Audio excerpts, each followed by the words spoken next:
Sumainyo ang Panginoon. At sumaiyo rin. Ang mabuting balita ng Panginoon ayon kay San Marcos. Papuri sa iyo, Panginoon. Noong panahong iyon, isa sa mga eskriba ay lumapit kay Jesus at nagtanong, "Alin pong utos ang pinakamahalaga?" Sumagot si Jesus, "Ito ang pinakamahalagang utos. Pakinggan mo, Israel, ang Panginoon na ating Diyos. Siya lamang ang Panginoon. Ibigin mo ang Panginoon mong Diyos ng buong puso, ng buong kaluluwa, ng buong pag-iisip, at ng buong lakas. Ito naman ang pangalawa. Ibigin mo ang iyong kapwa, gaya ng iyong sarili. Wala nang ibang utos na hihigit pa sa mga ito." Tama po, Guro, wika ng eskriba. Totoo ang sinabi ninyo. Iisa ang Diyos at wala nang iba liban sa Kanya. At ang umibig sa Kanya ng buong puso, buong pag-iisip at buong lakas, at ang umibig sa kapwa gaya ng kaniyang sarili ay higit na mahalaga kaysa magdala ng lahat ng handog na susunugin at iba pang mga hain. Nakita ni Jesus na matalino ang kaniyang sagot, kaya't sinabi niya, "Malapit ka nang mapabilang sa mga pinaghaharian ng Diyos." At wala nang nangahas na magtanong kay Jesus mula noon. Ang mabuting balita ng Panginoon. Pinupuri ka namin, Panginoong Hesukristo. Magsiupo muna ang lahat. Mga kapatid, una sa lahat ay ating papurihan at pasalamatan ang ating mahal na Jesus Nazareno.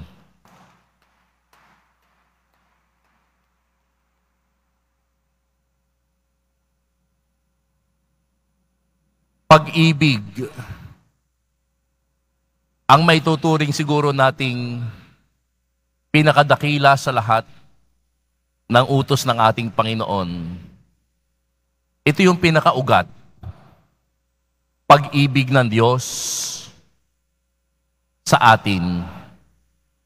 Kung ating titingnan po ang ating kasaysayan ng ating kaligtasan, ang Panginoon ang unang umibig sa atin. Siya ang una.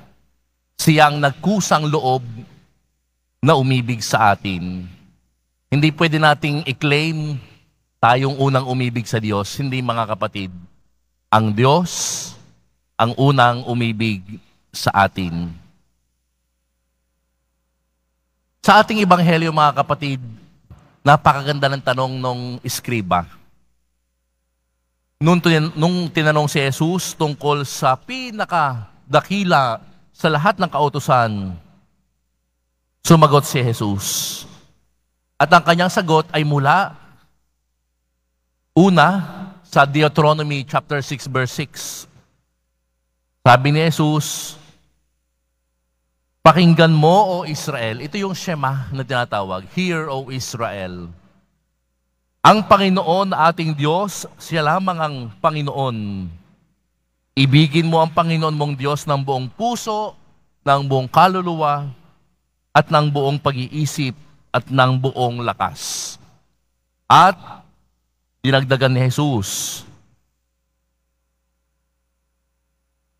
ito naman ang pangalawa. Yung pangalawa naman galing sa Leviticus chapter 19 verse 18. Ibigin mo ang iyong kapwa gaya ng iyong sarili. Ang dalawang kautosang ito, mga kapatid, hindi pwedeng paghiwalayin. Hindi pwede masasabi mong Umiibig ka sa Diyos, tapos sa iyong pamilya, ikaw ay mapang-api. Hindi pwedeng sabihin iniibig mo ang Diyos, tapos sa iyong trabaho, hindi ka nagiging matapat. Hindi po pwedeng sasabihin mong iniibig mo ang Diyos, pero sa komunidad mo, hindi ka sumusunod sa batas. Hindi mo pwedeng sabihin iniibig mo ang Diyos, pero patuloy mong sinisira ang ating kapaligiran, our common home, our environment.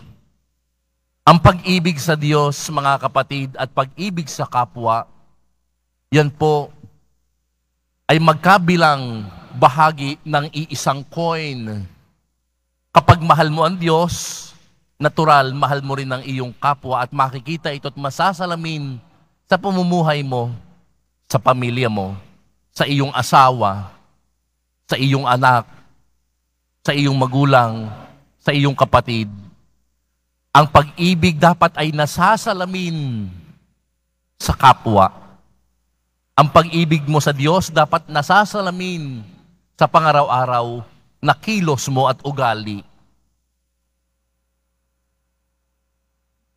Sapagkat nakakalungkot kung ang iba ay masasabing talagang tunay na nagmamahal sa Diyos at deboto ng ating mahal na Jesus Nazareno. Nakakalungkot kung pagkatapos na magsimba sa Quiapo, pagbalik sa komunidad, siya pa ang unang pasaway, siya pa ang unang nagmumura, siya pa ang unang nagiging irresponsable sa pamilya. My dear sisters and brothers, the love of God and the love of neighbor, these are two inseparable and greatest commandments. Hindi sila pwede maghiwalay. Bakit po natin nasabing hindi pwedeng paghiwalayin? Sapagkat mga kapatid, ito mismo ang tinuturo ni Jesus. Pag-ibig ng Diyos at pag-ibig sa kapwa. Dito mga kapatid, ito ang ginagawang batayan ni Jesus ngayon kung paano tayo mamumuhay bilang mga Katoliko-Kristiyano. Na sa pamamagitan ng pagsunod sa utos ng Diyos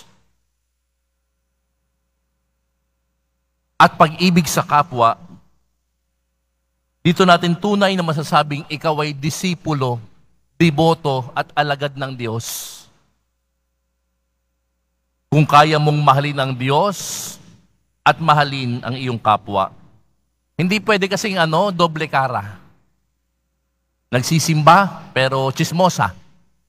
Nagsisimba pero mandurugas.